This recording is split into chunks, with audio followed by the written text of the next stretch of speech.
మరి మొన్న మంత్రి జూపల్లి కృష్ణారావు గారు వరద అంచనా వేయడానికి జిల్లా పరిస్థితులపైన సమీక్ష నిర్వహించడానికి బాసర రావడం జరిగింది. అదే క్రమంలో మరి కాంగ్రెస్ పార్టీ నాయకులు బాసర అభివృద్ధి పైన నియోజకవర్గ సమస్యలపైన ప్రస్తావించడం జరిగింది. సరే, ప్రస్తావించడం అనేది మనము పాలక పక్షంలో లేనప్పుడు ప్రస్తావిస్తే దాన్ని ప్రజలు హర్షం వ్యక్తం చేస్తారు. కానీ గత బీఆర్ఎస్ శాసనసభ్యులు ప్రస్తుతం కాంగ్రెస్ పార్టీలో కొనసాగుతున్నటువంటి గౌరవ మాజీ శాసనసభ్యులు విఠల్ రెడ్డి గారికి నేను ఈ వేదిక నుంచి ఒకటే ఒక ప్రశ్న అడగదలుచుకున్నా. మీరు 2014 నుంచి 2024 వరకు ఈ నియోజకవర్గ ప్రజలు మిమ్మల్ని శాసనసభ సభ్యుడిగా 2 పర్యాయాలు ఎన్నుకోవడం జరిగింది. ఆ 10 సంవత్సరాల కాలంలో మీరు సాధించిన అభివృద్ధి ఏమిటి? ఒక్కసారి మీరు ఆత్మ విమర్శన చేసుకోండి. మరి ప్రతిసారి మీరు మాట్లాడే క్రమంలో నియోజకవర్గం వెనుకబడ్డది అని అంటారు. మరి గౌరవ మాజీ మంత్రివర్యులు మీ తండ్రి గారు స్వర్గీయ శ్రీ గడ్డెన్న గారు ఈ శాసనసభకు 28 సంవత్సరాలు శాసనసభ్యుడిగా కొనసాగడం జరిగింది. వారి తర్వాత మీరు కూడా 10 సంవత్సరాలు శాసనసభ సభ్యుడిగా కొనసాగారు.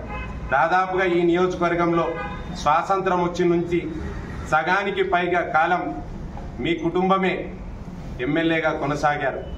మరి ఈ నియోజకవర్గ అభివృద్ధిలో మీ పాత్ర ఎంత, మీ తండ్రి గారి పాత్ర ఎంత అని చెప్పేసి నేను ఈరోజు విలేకరుల సమావేశంలో నేను మిమ్మల్ని ప్రశ్నిస్తా ఉన్నా.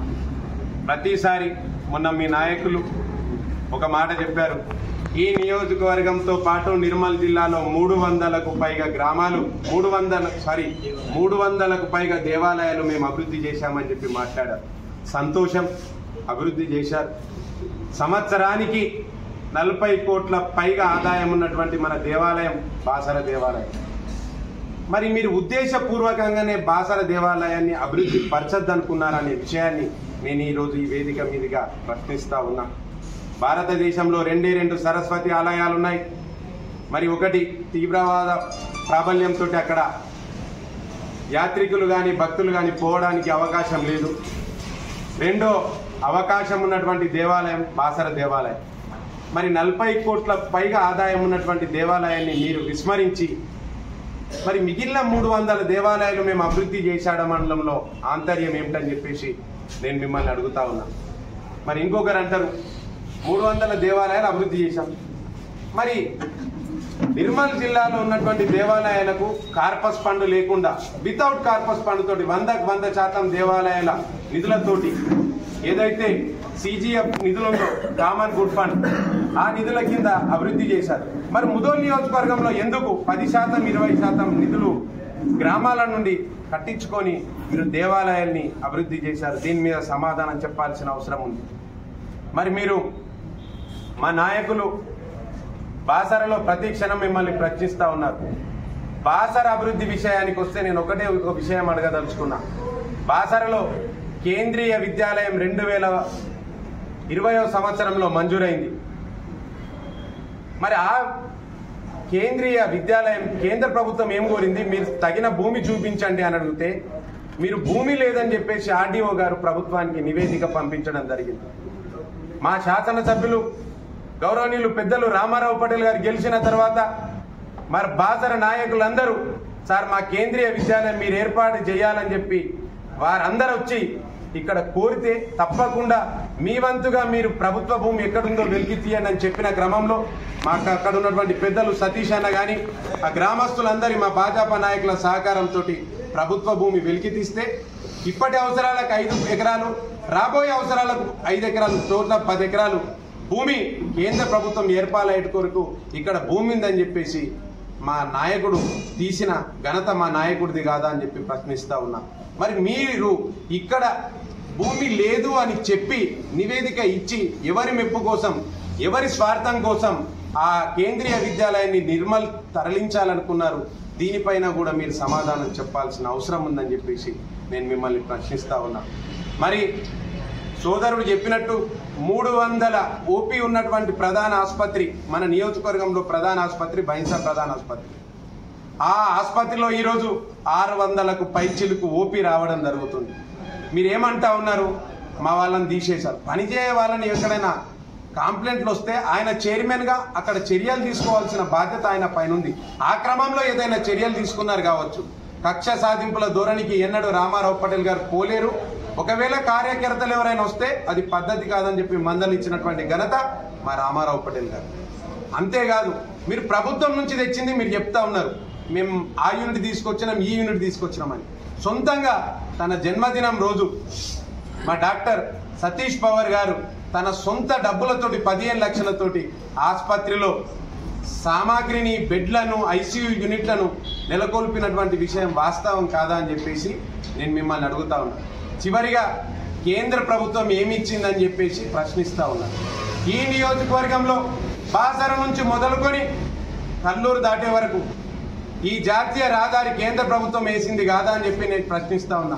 దానికి 370 కోట్ల నిధులు NHAI మోటు ద్వారా నితిన్ గడ్కరీ గారి నాయకత్వంలో మంజూరైన విషయం వాస్తవం కాదా అని నేను అడుగుతా ఉన్నా.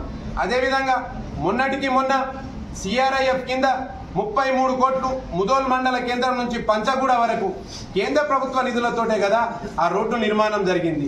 అంతేకాకుండా మొన్నటికి మొన్న బేల్తడ నుంచి నిర్మల్ వరకు బీటీ రోడ్డు రెన్యువల్ కొరకు 70 కోట్లు NHAI ద్వారా నితిన్ గడ్కరీ గారు మంజూరు చేసిన విషయం వాస్తవం కాదా అని నేను మీకు అడుగుతా ఉన్నా.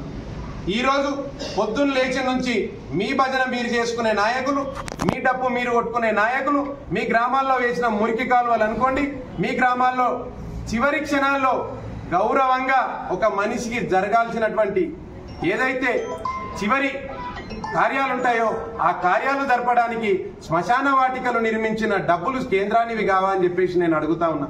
రైతు వేదికలు, గ్రామ పంచాయతీలు, స్కూల్ అభివృద్ధి కొరకు కాంపౌండ్ వాల్స్, మరి అదేవిధంగా అంగన్వాడీ బిల్డింగ్స్, అంతర్గత మురికి కాలువలు, సీసీ రోడ్లు ఇవన్నీ కేంద్ర ప్రభుత్వ NREGS నిధులతోటి నిర్మించినవి కావా అని చెప్పేసి నేను అడుగుతా ఉన్నా. ఒకవేళ కావు అని మీరు నిరూపించాలనుకుంటే వేదిక ఏదైనా మా భాజపా నాయకులు, సీనియర్ నాయకులు ఉన్నారు, మేమందరం ఉన్నాం, మా శాసనసభ్యుల వారు ఉన్నారు.